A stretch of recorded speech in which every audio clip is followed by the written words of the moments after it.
Hello, David. Welcome to St. Killian. Again. Again. It's great to have you here. Now. Yes, 13 years already. 13 years since the campfire. When did it all start? It started before the campfire, I think, right? It started with your visit to Ireland, to Cooley Distillery. Yes, I came to Kilbeggan and visited Cooley's distillery. And Eddie showed you around. Eddie, that was the guy with the red nose in the warehouse, right? That wasn't for drinking. No, I remember very well, and he gave me a lot of whiskies to taste, and then I asked him if I can buy a cask of Kilbeggan, and he said, "Why would you buy a cask?" And I said, "Well, because there's some other famous people who bought casks, like what? Barack Obama, Mr. Ahern." We gave it to him. Queen Elizabeth. I didn't know you gave it to them. And then I said, I have to talk to the boss, who is that? David. But I think on that day you weren't there. No, I wasn't there. Yeah, and I had a return flight, so I had to change it. And I came back the next day and hoped that I meet you, Yeah, but then I think the real visit was, when you asked me to come over here. Right. And take a look. You had acquired this. And, you were interested actually in whiskey distilling and whiskey. Not just a cask. Not just a cask, but in whiskey distilling. But I think you were also interested in the village, and you wanted to bring something to the village. And I think you're a local boy at the end of the day. Definitely a local boy, yes. And that's what's important in this whiskey distilling. It's about the village. Yes. And that definitely, just if you think about it, all those Scotch whiskey distilleries, it's about, because it was a village industry, Yes. Local craft industry, and that's what you brought to this place. Yeah, so a little while after that, you came to Frankfurt to participate in the Interwhisky, and you presented for the first time the Connemara Turf Moor, very peated, ultra heavily peated Irish whiskey. Yeah. And because I'm a turf head, I was extremely interested. I came to the master class. I remember you came to the show, yeah. I think I bought every bottle that was available. Yes. And I just looked it up on eBay. These original bottles, Turf Moor, that you produce, they trade around 500 euros a bottle, So my God, I should have kept a few. We drank them all, No, seriously, I think I have 2 or 3 left in my collection, But I'm the only one probably. Keep them. Temptation. And so I asked you, hey, can you come to Rüdenau, stay a little bit longer, maybe 1 or 2 days more? Yeah. And have a look at this textile factory, at this old Dye Works, I think, was actually located. Yeah. And maybe I said this is a place for a whiskey distillery, and you were joking, said, "Oh no, man, don't build a whiskey distillery in Germany." But okay, let's have a look. So you were interested, and then I told my friends here in Rüdenau, the Whiskyfreunde Rüdenau, that's like the local whiskey club. And we had this place. Which is older than St. Killian. Yes, it's older than St. Killian. Still going strong. They're strong. They're still around, yeah. The core team is still around. And we had this old villa up in the mountain, which was full with whiskey bottles. I think 2,000 whiskey bottles, maybe. And this is Andy's personal collection, by the way. Yes. Well, it took me 20 years. And then you were the most famous master distiller from Ireland coming to Rüdenau, and all the Whiskyfreunde came and joined the tasting, and we made like a big campfire outside the villa. And normally the whiskey tasting has 6 drams or 8 drams or maybe 10 at the most. But I think we had something in between 20 and 30 drams altogether. I stopped counting in the end. But we had a lot. Couldn't count. Well, I think you were the only one left counting, Everybody dropped out, and it must have been 2 or 3 a.m. in the morning. And I don't know, then I have a cut. I don't remember anything. And next day, you were gone. The campfire was still humming a little bit warm. I was sleeping in the grass. I went to get a coffee, and I met my uncle down in the village. And I asked him, what happened to David? And he said, oh, in the very early morning, he drove away with the rental car back to the airport. Oh, okay. He drove very slowly. And then I didn't hear anything anymore. And I don't know what you did, actually, you know. And then 2 weeks later, my assistant Doris called me up and said, hey, Andy, something is wrong. There are orders coming in from Scotland. I said, like, what? I didn't order anything. I said, yes, you ordered 2 big pot stills, 480,000 pounds prepayment each, and you must have it was only 40%. Okay, 40%. More than 2 million euros already, you know. And I said, what the f***? Who ordered that, you know? David Hines. Okay, who is he? Do you know this guy? And I said, yes, I know him. So I started remembering, and I called you up, got hold of you, and before I even started saying anything, you said, hey, Andy, finally you give me a call. Everything is up and running. I changed my flight. I didn't fly back to Dublin. I went to Edinburgh and placed all the equipment orders for the biggest whiskey distillery on the European continent. A real whiskey distillery. Yes, a real whiskey distillery. And that's kind of, I didn't get out of this anymore, you know. And you were so determined to do this, and yeah, that was when 2011. That was 2000 and late 2011, early 2012. Yeah. Because the first thing I did was also is I have this. It's a drawing for, and that is actually the control screen. It's a P&ID, but it's also the layout for a SCADA control, for process control. So, can you see that? It looks like a whiskey distillery. It is a whiskey distillery. Quite simple. It's the first draft. It's not a very complicated process at the end of the day. Okay. It's just how you do it. Yeah. Okay, so this was a kind of like one of the first drafts of the entire thing that you did back in Dublin, Back in Dundalk. Oh, in Dundalk, Early. Okay. Yeah, because Mario was just asking me where were the originals. Actually, it was a drafting company, a drawing company in Dundalk that did those. I remember sitting with a guy called Shane and basically saying, we've got to be able to. We've got to be able to control this process, and this is all the instruments I need. The operators will need. And everything got a little bit bigger, you know. It's like a little bit like supersize, you know. But no, but that was. You don't remember this, obviously, because we did have a deep discussion about the size of the stills and the mash tun, right? Okay. Whether it be a 1 ton, a 1.2 ton, or a 2 ton mash. A 1 ton mash. A 1 ton, a 1.2, or a 2 ton mash. But in the end, no, it was a 2 ton mash. 2 ton mash. Okay. 2 ton mash tun. So you said go for it. Okay. You don't remember. No, I don't. I don't remember anything. I've got to record it. But you were at 3 a.m. in the morning after 25 grams of whiskey. You were totally clear. That's in my do this thing. In my younger days. Yeah, that's true. That was in your younger days. Yes. My younger days. Okay, fair enough. St. Killian is breaking the mold, right? I mean, this is the first whiskey distillery designed as a whiskey distillery in Germany, and it's just like Cooley was the first. You're breaking the mold. You've broken the mold. You've now created a real German whiskey.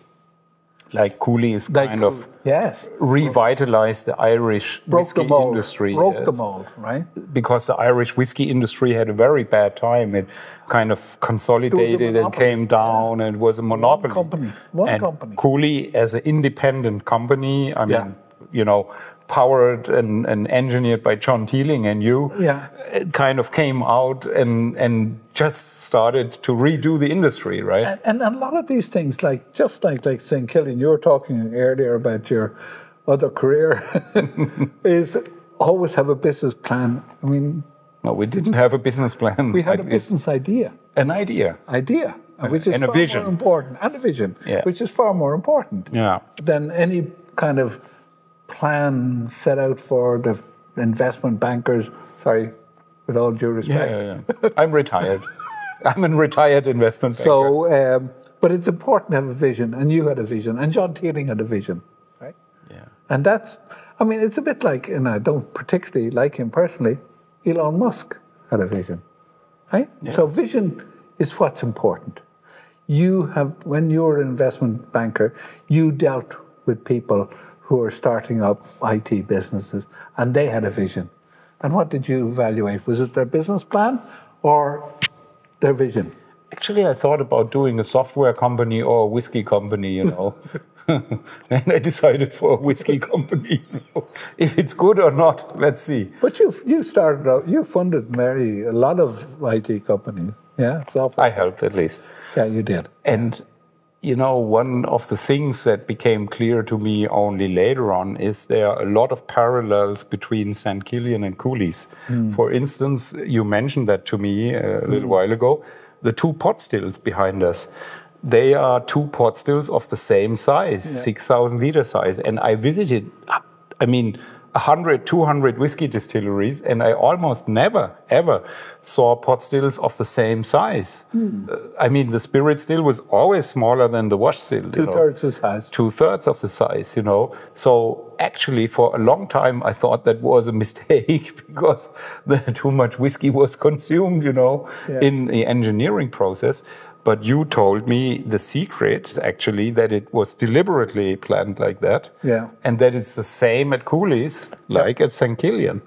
And what is the actual reason that you have two pot stills of the same size? So you can run the spirit still slower. Slower? Yes. You can run the wash still traditionally 6.5, 8 hour cycle. The spirit still, you run it in 1.5 times longer, right? So if you've got an 8 hour cycle there, you've got a 12 hour cycle here, which means you can run the spirit slower.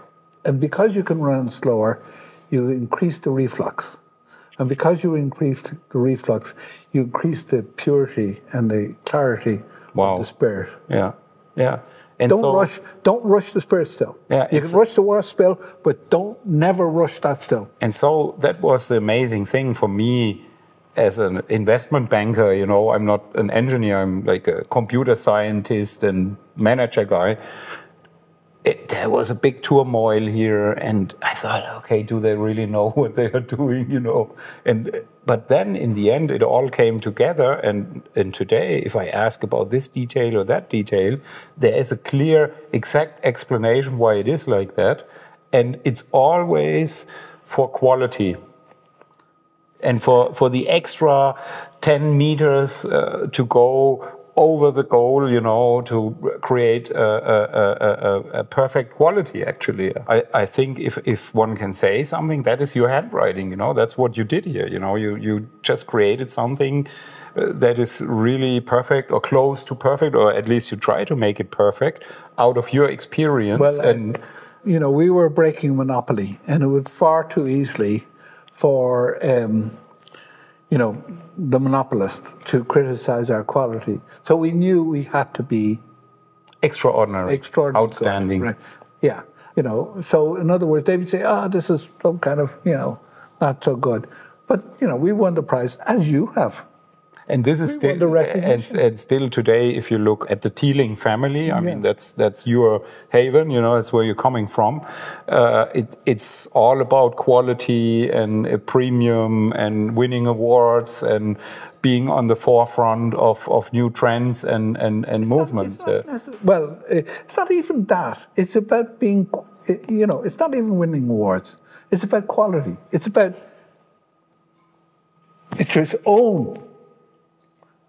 it's your own requirement of yourself that matter. Not what other people may say or what other people think, but what you do, because that's what you do.